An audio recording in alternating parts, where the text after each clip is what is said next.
Robert Kiyosaki nous parle dans cet extrait des tenants et des aboutissants de la vérité sur ses investissements financiers et nous parle d'économie. On n'enseigne pas l'ABC de l'argent dans les écoles.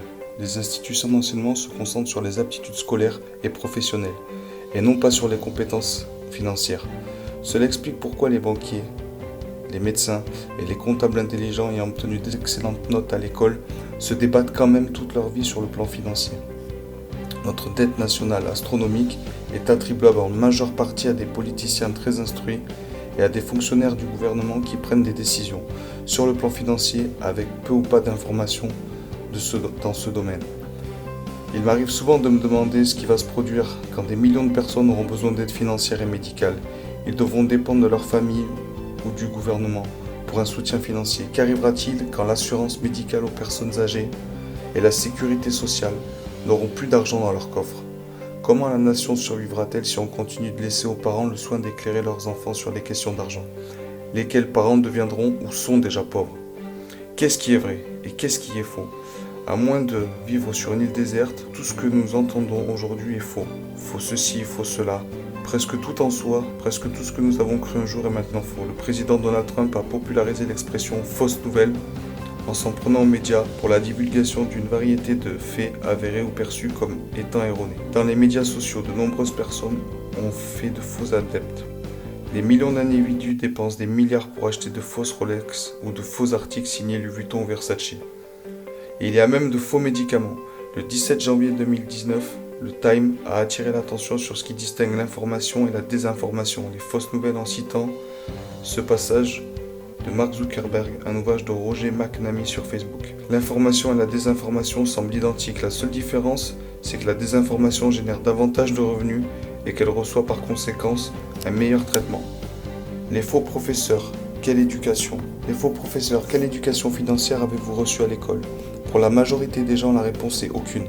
La plupart des professeurs sont des personnes extraordinaires, mais notre système d'éducation est déficient, dépassé et ne prépare pas les étudiants vers la lumière. Notre système d'éducation entraîne des millions de jeunes dans des ténèbres financières et la pire des dettes. En 1971, le président Nixon a mis fin à la convertibilité de l'or. En 1971, le président Richard Nixon a mis fin à la convertibilité du dollar américain en or. En 1971, le dollar américain est devenu une monnaie fiduciaire, l'argent du gouvernement. Mon père riche qualifiait l'argent du gouvernement de monnaie fausse. Il disait aussi la fausse monnaie enrichit les riches, malheureusement. La fausse monnaie appauvrit également les pauvres et la classe moyenne. C'est pourquoi la première leçon dans Père riche, Père pauvre est les riches ne travaillent pas pour l'argent. Alors pour paraphraser, les riches ne travaillent pas pour la monnaie. Le 15 août 1971, le président Richard Nixon met temporairement fin à la convertibilité du dollar américain en or. Pourquoi nous demande-t-on d'avoir confiance en Dieu? Qu'est-ce qui est arrivé à l'argent de Dieu, l'or et l'argent? Le numéro atomique de l'or est 79, le numéro atomique de l'argent est 47. L'or et l'argent étaient présents au moment de la formation de la planète. L'or et l'argent seront encore présents lorsque le dernier des cafards aura disparu de la surface du globe. Alors pourquoi l'élite imprime-t-elle encore des billets pour devenir de plus en plus puissant? Aujourd'hui, pendant que j'écris ce livre, le cours du Bitcoin, la crypto-monnaie, fluctue beaucoup et rapidement. Encore une fois, très peu de gens comprennent comment le Bitcoin ou la technologie des blockchains influencera sur leur vie, leur avenir et leur sécurité financière. L'augmentation du cours de l'or en 1971 et celle du Bitcoin en 2018 sont des signes précurseurs de profonds changements à l'échelle mondiale, de glissement des plaques tectoniques financières et de tsunamis financiers partout dans le monde. Notez bien que je dis posséder de l'or et de l'argent. Je ne dis pas j'investis dans l'or et de l'argent ou que je négocie sur les marchés. Il y a 7 raisons pour lesquelles il y a une différence entre posséder, investir et négocier. Raison numéro 1. L'or et l'argent ne sont pas des investissements. Je ne possède pas de l'or et de l'argent dans le but de m'enrichir. Ils sont pour moi une assurance, une protection contre la stupidité de l'élite et moi-même. Ma voiture est assurée, ce qui m'offre une protection complète en cas de collision. L'or et l'argent jouent ce même rôle de protection. Je ne fais pas confiance aux individus qui font partie de l'élite. Ils croient tout savoir, ils croient avoir toujours raison dans leur esprit. Ils ne font pas d'erreur, ils n'admettront jamais avoir tort. Ils ne sont pas les seuls, nous sommes tous atteints de cette maladie qui s'appelle « j'ai raison et tu as tort ». Nous connaissons tous quelqu'un qui a toujours raison et parfois cette personne c'est moi. Le problème, c'est que les membres de l'élite vivent entre eux, isolés du reste du monde. Ils envoient leurs enfants dans les mêmes écoles prestigieuses, ils croient bien faire, ils croient bien travailler pour le bien du monde et pourtant ils sont déconnectés du monde réel. Ils organisent des grands événements caritatifs, ils se sentent bien, ils ont fière allure. Ils veulent voir et être vus à des galas, ils recueillent des milliards de dollars pour sauver le monde, mais qui protège le monde contre eux. Ils sont intelligents, ils reçoivent ensuite une excellente éducation. Ils sont travailleurs acharnés et pourtant involontairement ils ont manipulé le système afin de s'enrichir aux dépens du reste de la population. Raison numéro 2, aucun risque. Tous les investissements sont risqués, l'or et l'argent ne présentent aucun risque. Bien sûr le cours de l'or et de l'argent fluctue, parce que la valeur de la fausse monnaie fluctue. Lorsqu'un individu investit, supposons dans une action ou dans un immobilier, il s'attend, retour sur investissement, à un rendement de capital investi, car il prend un risque. Lorsqu'un individu dépose de l'argent dans une banque, il s'attend à un taux de rendement sous forme d'intérêt, car confier de l'argent à une banque est extrêmement risqué, plus particulièrement lorsque l'élite en imprime.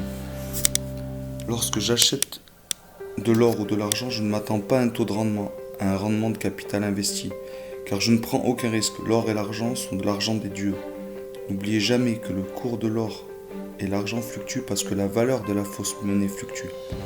L'or et l'argent ne sont que de l'or et de l'argent. Ils seront encore là, bien après vous, l'extinction, l'élite et les cafards. Lorsque j'achète de l'or et de l'argent, c'est pour toujours. Je ne prévois pas revendre mes acquisitions. Tout comme Warren Buffett conserve ses actions pour toujours, je conserverai toujours l'or et l'argent que j'achète. Je sais que certains d'entre vous disent « Mais je veux faire des achats, j'ai besoin d'argent ». C'est pour cette raison que la plupart des gens ne sont pas riches, ils adorent dépenser leur argent. Et moi aussi j'aime les belles voitures, les beaux vêtements, les belles maisons et la bonne chair. Mais même à l'époque où je n'avais ni argent ni emploi, j'ai protégé ces actifs et je n'ai jamais vendu mon or ou mon argent. Je le répète, tout comme Warren Buffett conserve toujours ses actions pour toujours, je conserverai toujours l'or et l'argent que je possède. Les banques ne sont pas sûres, les banques sont risquées. J'adore mon banquier parce qu'il me prête de l'argent, j'utilise les banques pour conserver de l'argent à court terme, mon capital d'exploitation. Mais je ne confierai pas ma richesse à long terme à une banque. Réduire le risque.